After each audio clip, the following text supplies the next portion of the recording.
ugu dambeyn fanaaniinta Digriyow Cabdi iyo sidoo kale Dalmaryare ayaa waxa ay shaaca ka qaadeen inay isaga baxeen kooxda waayaha cusub iyaga oo markii hore ahaa aas-aasayaashoodii hadallo ay ku soo kala qoreen barahooda bulshada ee Facebook ayaa waxa ay ku shaaciyeen in ay kooxda waayaha cusub isaga baxeen iyaga oo ku sababeynaya in kooxdu fashilantay foolxumana ay dhaxda ka joogto waa sida ay qoraalka u qoreen Digriyow Cabdi aan ku hormaro waxa uu yiri anigoo ah Digriyow Cabdi cilmi kana mid ahaa aas-aasayaashii iyo sidoo kale buddhigayaashii kooxda waayaha cusub kooxdan oo ulajeedada aas-aaskeedu ahaa wacyigelin iyo dhiirigelin wacyigelinta shacabka Soomaaliyeed iyada oo haatan taasi meesha ka baxday waxaan berri ka ah ayuu yiri foolxumada socota naftayda iyo shacabka Soomaaliyeed waxaan uga tacsiyadeynayaa magacii waayaha cusub ee aan u soo halganay in sidan loo adeegsado fikir siyaasadeed ama shakhsi oo haykalkii kooxda aad loo bahdilo dhiiqana lugaha ay la gasho waxaana ugu dambeyn fanka Soomaaliyeed waa hanuuniye ayuu yiri sidoo kale hagardaamo maaha marka waxa imika soo muuqanaysa in waxa dhacay aysan dadka badankood iyagu isku wada raacsanayn Digriyow Cabdina waxa uu shaaca ka qaaday inuu ka baxay kooxdii waayaha cusbayd isaga oo sheegay in wax meesha ka socda ay fadeexad yihiin foolxumana ay tahay taas oo isaga ku sababtay inuu fanka uu qaybta uu kaga jiray kooxdaas uu isaga baxo Dalmaryare isaguna aas-aasayaasha kamid ahaa post kale soo qoray waxa uu yiri anigoo ah Dalmar Abuukar Dalmaryare kana mid ahaa aas-aasayaashii iyo buddhigayaashii kooxda waayaha cusub kooxdan oo ulajeedadeeda aas-aaskeedu ahaa wacyigelin iyo dhiirigelin shacabka Soomaaliyeed iyadoo haatan taasi ay meesha ka baxday waxaan berri ka ahay foolxumada socota naftayda iyo tan shacabka Soomaaliyeed ayaana uga tacsiyadeynayaa magacii waayaha cusub ee aan u soo halganay oo loo adeegsanayo fikir siyaasadeed ama waxa uu yiri shakhsi dana gaar ah haykal kooxda aad loo bahdilo dhiiqana lugaha ay la gasho ugu dambeyn fanka Soomaaliyeed waa hanuuniye ee hagardaamo maaha wabillahi tawfiiq ayuu isaguna ku soo gabagabeeyay arrintan ayaa waxa ay tahay mid kale oo la yaab ah iyada oo la ogaa wixii dabcan dhacay fiidiyogan dabcan heesta waayaha cusub ay sameeyeen ayaana ahaa mid marka dad badan ay aad uga falceliyeen waxaa heesta dadka daawaday gabi ahaanba la dhihi karaa in ay iyagu fiidiyogan dislike saareen waayaha cusub imika waxa isugu soo haray qaybtii heesahan qaaday waxaana imika muuqata in waayihii cusbaa ama kooxdii waayaha cusub loo yaqaanay ee dabcan dadka waxyaabaha wanaaga ah u sheegi jirtay imika ay burburtay laba qaybna ay u kala baxday anigu taas ma dhihin laakiin qoraalka ay Digriyow Cabdi iyo Dalmaryare sheegeen ayaa muujinaya in kooxda waayaha cusub imika ay qayb kala noqonayso waxa sidoo kale soo ifbaxaya in imika la qorsheynayo in heestan hawada laga saaro maadaama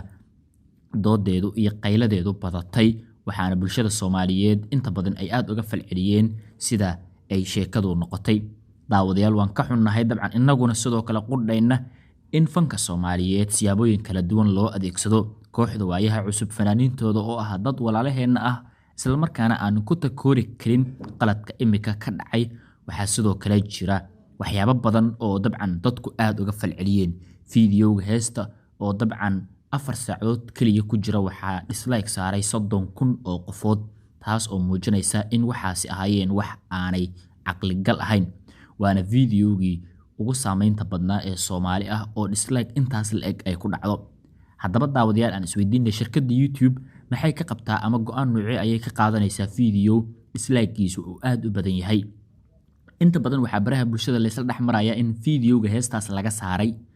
kaliya waxa hawada ka saari kara heestaas kooxda waayaha cusub iyaga oo dabcan garaadkooda inta uu la eg yahay iyagu ku xisaabinaya laakiin ma jiro qof kale inta dacweeyo heesta waayaha cusub meesha ka saari kara Soomaalidu waxa la rabaa inay ogaadaan ujeedka qof aan iyaga waayaha cusub ka tirsanayn heestaas hawada kama saari karo oo meesha kama bixin karo waxaana dad badan ay baraha bulshada ku soo qoreen qaarkoodna ay YouTube-da soo galiyeen warar dabcan habaabin ah oo ay ku sheegayaan in heestii waayaha cusbayd ay soo qaadeen hawada laga saaray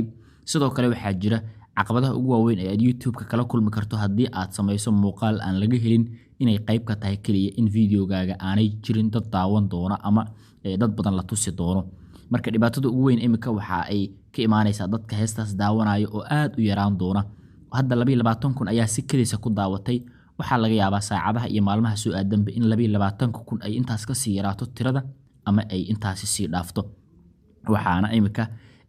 muuqata in kooxda waayaha cusub dabcan dad badan oo Soomaaliyeed ay iyagu ka niyad jabayaan, taas oo muujinaysa in arintu isbedelayso.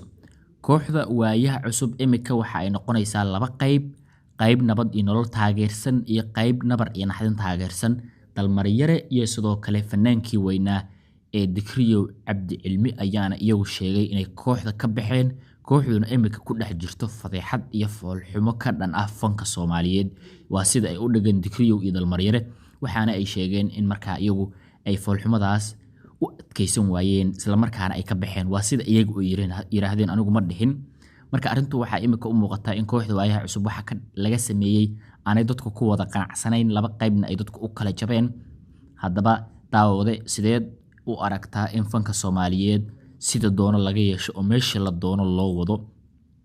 sidoo kale dadku waxay isweydiinayaan maxaa Dikriyow Cabdi oo kooxdan dhiigiisa u soo huray maanta uu uga baxayaa kooxda. waxaa jira ayaa leeyahay dagaal soo kala dhexgalay kooxda markii heestan muuqaalkeedii ka helitaanka ama dadka ka helay ay aad u yaraadeen oo dadka aan ka helin ay aad u badnaatay. marka waxaa leeyahay waxa waajib noqotay in heestan go'aan laga qaato. dad badan waxay leeyihiin iyaguna weli nabadii nolol ayaa ka dambaysa in Dikriyow Cabdi iyo sidoo kale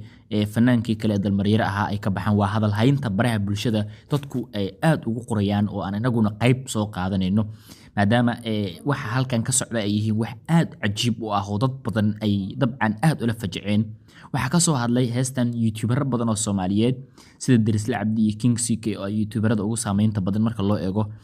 dadka reactionada bixiya. waxaana ay iyaguna sidoo kale leeyihiin videogan waa video xadgudub ah sida qaarkood iyagu ay sheegeen.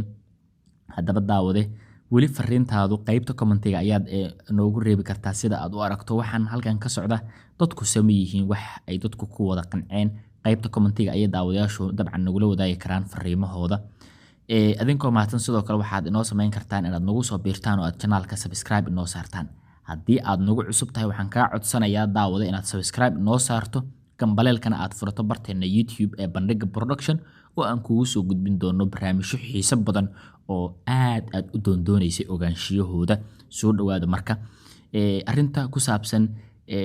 heestan iyo sidoo kale dadka fanaaniinta ah ee kooxda ka baxay, kala jabka labada qayb ee kooxda imika waxa uu noqonayaa mid baraha bulshada sii qabsaday, dadkuna ay aad uga hadlayaan. daawadayaal intaas ayaan ku soo gabagabaynaynaa barnaamijkan aan uga hadlaynay kala jabka kooxda ay labada qayb ku kala noqotay iyo sidoo kale sababta fanaaniintan ay uga baxeen oo iyagu ay sheegeen in aanay doonayn inay ku sii jiraan kooxdii waayaha cusbeed ama waayaha cusub oo ay iyagu sheegeen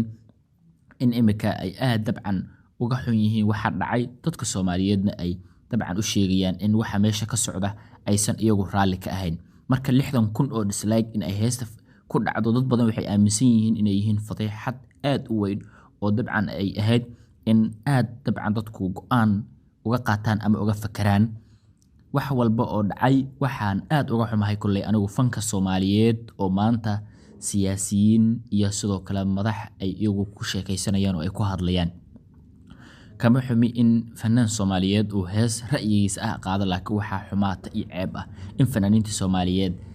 sidaas ay u kala jabaan oo iyaguna loo kala adeegsado oo siyaasaddu dhinacba mar u wado. marka daawadayaal haddii dabcan adiguna sidoo kale aniga oo kale aad u qeyrootay qaybta commentiga fariintaada maadaama qoyska